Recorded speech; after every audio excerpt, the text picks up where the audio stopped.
Tinanggihan ni Marlon kasi pangit yung balahibo. Parang mga batang-bata pa.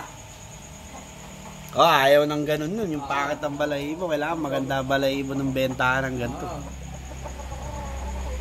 Yan, yung kulay blue.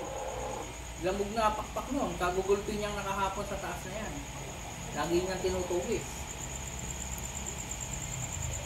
Alam ko na, baka kaya nag-aawat. Pabukod na dyan. Pabuli, meron talagang ganun. Kaya yung pakpak niyan, dugo. Yung balahibo.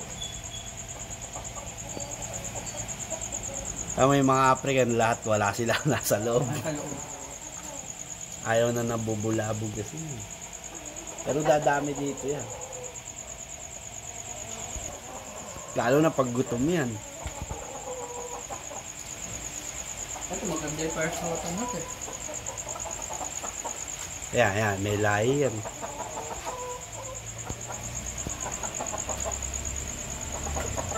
Kung bili mo dyan? 6 to, nabili ko ng 1,000, 6. 6 na pirasa? Oo. Kamura naman. First water ko lang din yun nadali. Solid yung niya. Solid yung mukha. Oo, nakita ko nga eh. Talagang siya.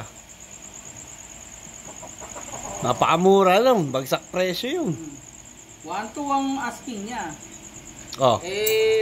Sabi ko, kunin ko 1,000. Pangkuha ko, hindi ako tawad na hindi ko bibili. Tatawaran ko yan, pero kukunin ko. Ito, ganda nito. Ito, nangitlog natin. Wala lang din silbi. Orange naman yung mukha niya.